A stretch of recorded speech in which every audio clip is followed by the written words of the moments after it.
Juan Carlos Artigas of the World Gold Council, welcome back. Well, thank you so much for having me. Well, happy to have you on because big news coming out this week. Well, maybe you were already aware of it, but Russia adding to its gold reserve. I saw 1 million ounces added in February, or that's like 31 tons about. And some analysts I've been speaking to saying this is just the start of them purchasing even more gold in the future. What does it signal to you?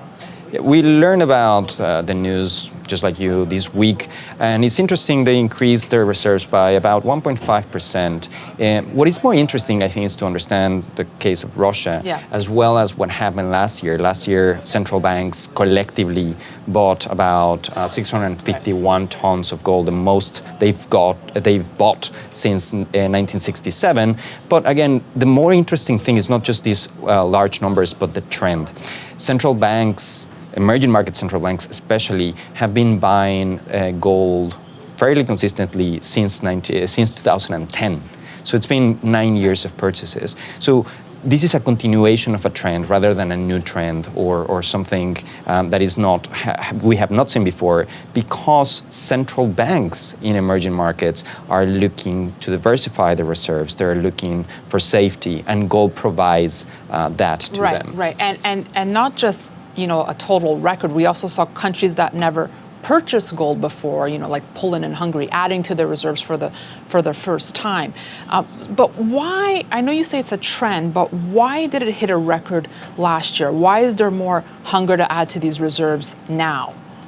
It's a combination of factors. Again, like these, we have seen fairly consistent numbers. As you said, more and more central banks are becoming aware of the positive effect that gold has in their reserves in terms of diversification, in terms of safety. That's what they have been saying when they are purchasing gold.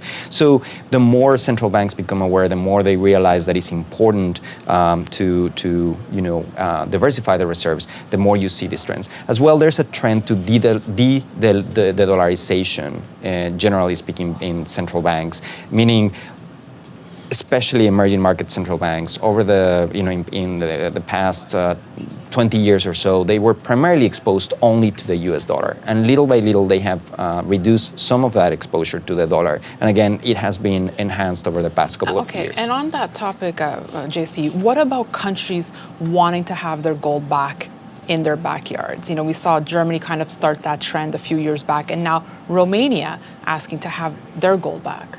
Yeah, I think that's sometimes just a matter of perception. Certain, in particular, in Germany, it was a popular request to have gold in their countries. However, Germany still kept a lot of the reserves in the UK, some of them meaning in the Bank of England as well as in the Fed, because it is still important for them to be contacting the market. So I think it's just a matter of understanding that many of these reserves are not going to go away, especially if they are in their respective countries. All right, let's look at monetary policy here in the US. The Fed, for now, taking rate hikes off the table. Were you surprised by the more dovish stance?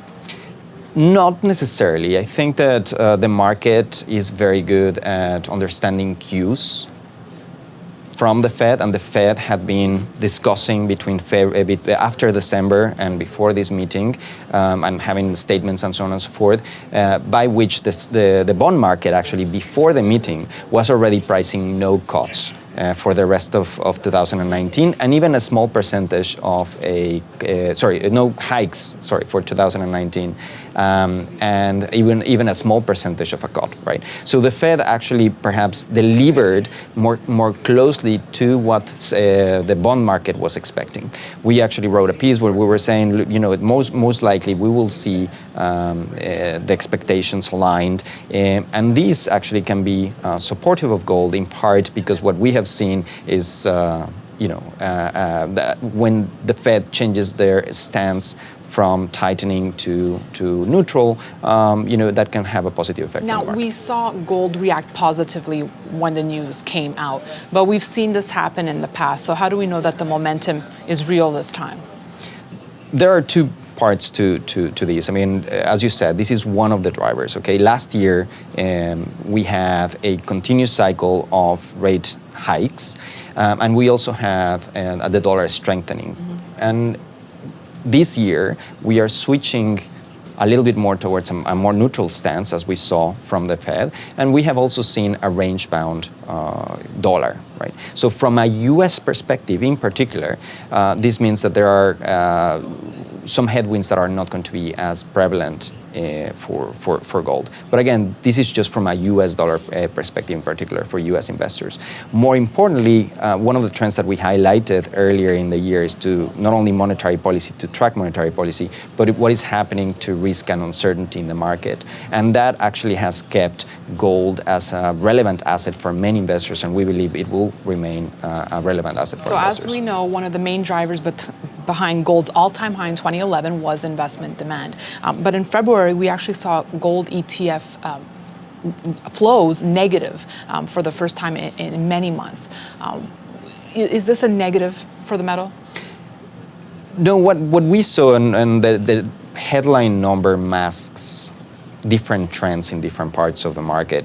We saw very strong flows in December. We saw very, very strong flows in January, in spite of the correction in the stock market. Now, in February, the stock market continued to go up, and potentially the combination of higher stock markets, some investors taking profits on perhaps more tactical positions may have contributed to some specific outflows, especially in the US market. But there were still positive trends throughout. And what we have seen so far in March is that it's closer to flat, especially now after the Fed. We have seen a slight increase in inflows, so we will see what happens in March towards the end of the year. But it's no longer the large negative number that we saw earlier in February. So finally, to wrap this all up, Juan Carlos, if you had to make the case for gold right now, what are really the fundamentals driving it?